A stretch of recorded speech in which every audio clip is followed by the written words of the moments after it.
Mesdames et messieurs, soyez les bienvenus sur Ecclesia TV. Vous suivez la revue d'actualité à voir. Le samedi 18 juin dernier, une messe a été dite en la mémoire de Saint José Maria Escrivá, fondateur de l'Opus Dei. Elle s'est déroulée en la paroisse Saint-Ambroise du Jubilé d'Angré et a été présidée par Monseigneur Abdoulaye Sissoko, vicaire régional de l'Opus Dei en Côte d'Ivoire. Et puis ce dimanche 19 juin 2022, les chrétiens catholiques du monde entier ont célébré la solennité du Très Saint Sacrement. Ce même jour a eu lieu la fête des Pères. À la paroisse Sainte-Bernadette de Marcory-Est, la communauté chrétienne a célébré les deux événements à toutes les messes. Dans cette édition, nous vous proposerons le compte-rendu de l'une d'entre elles, présidée par le révérend Père curé Tanobadi Franck Médard. Les membres de l'Opus Dei en Côte d'Ivoire ont célébré la fête liturgique de leur fondateur, Saint José Maria Escrivá, le samedi 18 juin dernier en la paroisse Saint-Ambroise du Jubilé d'Angré. La messe a été présidée par Monseigneur Abdoulaye Sissoko, vicaire régional de l'institution en Côte d'Ivoire. C'était en présence de Monseigneur François Sanchez et du révérend Père Emmanuel Sawadogo, curé de la paroisse haute.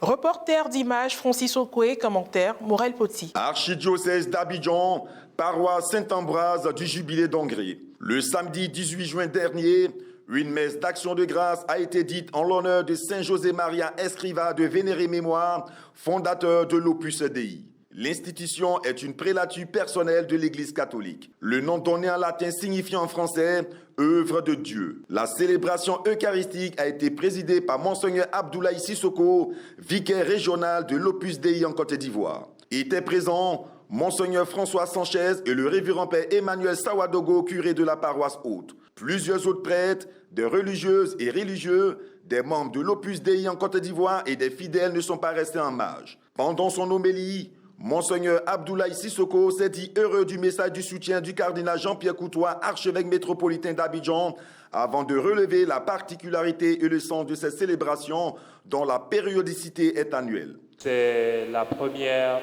fête de Saint José Maria après la célébration des 40 ans et nous nous trouvons à 30 ans, l'année des 30 ans de la béatification de Saint José Maria Escrivá, et également les 20 ans, le 6 octobre prochain, nous célébrerons de la canonisation de Saint José Maria. Des motifs pour que notre joie soit grande pour célébrer ce fondateur de l'Opus Dei. Quand l'Église, dans le cycle annuel, fait mémoire des martyrs et des autres saints, elle proclame le mystère pascal en ceux et celles qui ont souffert avec le Christ et sont glorifiés avec lui. Et elle propose aux fidèles leurs exemples qui les attirent tous au Père. Par le Christ et par leur mérite, elle obtient les bienfaits de Dieu.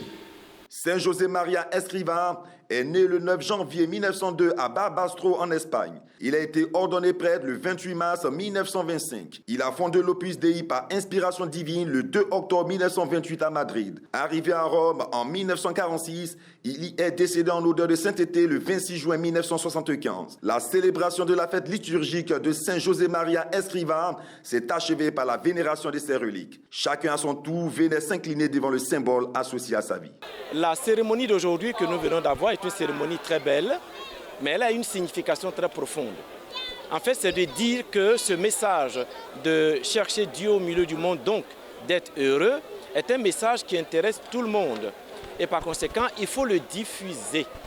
Pour moi, c'est toujours un motif de joie de me retrouver avec des amis de plus en plus nombreux. La première fois, en juin 1981, on était une douzaine à cette messe. Maintenant, on voit que la famille a grandi et ça me fait très plaisir.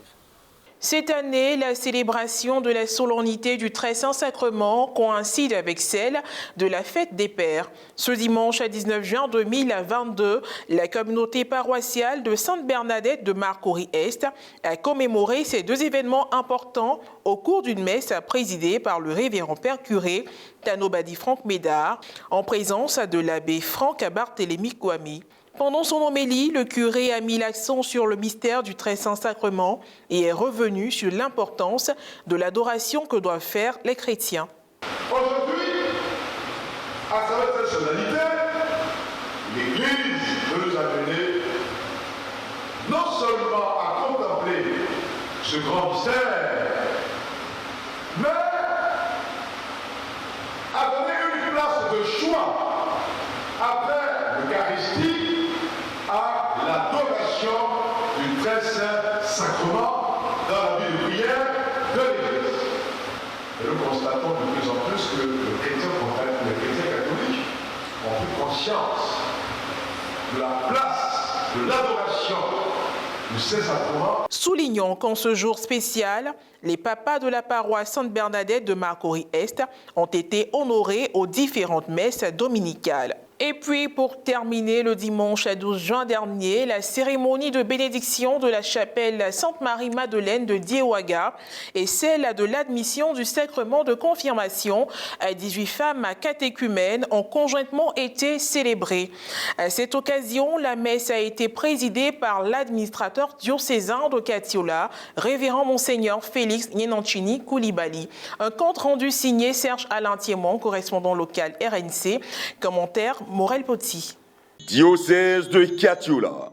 La communauté chrétienne du village de Diewaga et celle de la paroisse Saint-Marc de Togoniéré, à laquelle est rattaché le dit village qui a été doté d'une chapelle, ont rendu grâce à Dieu. Avec elle, les fidèles chrétiens des villages environnants et les membres de la mutuelle de développement de Diewaga. C'était le dimanche 12 juin dernier, au cours de la messe présidée par l'administrateur diocésain de Katiola, révérend Monseigneur Félix Nyenancini Koulibaly. Il avait à ses côtés les deux ex-curés et l'équipe presbytérale de la paroisse Saint-Marc de Togoniéré. Pendant sa prédication, l'administrateur diocésain a fait un éclairage relatif à la réception des sacrements de baptême et de confirmation. Par la réception du sacrement de la confirmation, ils deviendront adultes dans la foi.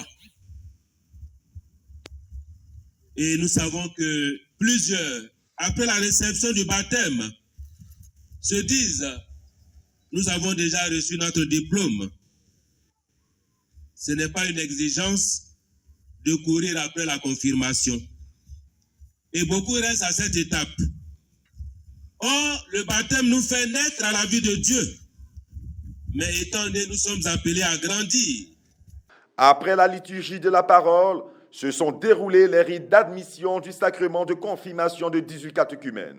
Étaient présents à la célébration plusieurs autorités, dont M. Aristide Kanga, sous-préfet de Togoniéré, l'honorable Dieudonné Koné, député des sous-préfectures de Féké et Togoniéré, les cadres et l'imam de la mosquée du village. Offrit un lieu de culte aux fidèles qui parcouraient des kilomètres pour rejoindre la paroisse. Tel est l'objectif visé par Augustin Fangama, fils et cadre du village de Diewaga, qui par sa contribution personnelle a fait don d'une chapelle à sa communauté. À l'époque, nos vieilles femmes, nos vieilles mères quittaient ce petit village jusqu'à Togoniéré sous la pluie battante, sous les intempéries. Alors après, elles se sont organisées pour mettre un apatam sur lequel elles priaient. Et ensuite, l'apatam s'est effondré. Vraiment, on a été choqués. Et j'ai vu quelques jeunes frères. Nous nous sommes encouragés et puis bon, nous avons réalisé l'œuvre. Cérémonie d'inauguration marquée par la lecture de l'acte de la bénédiction faite par le père Félix Koné, administrateur de la paroisse Saint-Marc de Togoniéré, suivi de la signature du document par les prêtres présents, la prière de bénédiction et l'aspersion faite par Monseigneur Félix. Soulignons que certains fidèles, dont les membres de la mutuelle de développement de Diewaga, ont profité de l'occasion pour faire don aux prêtres présents.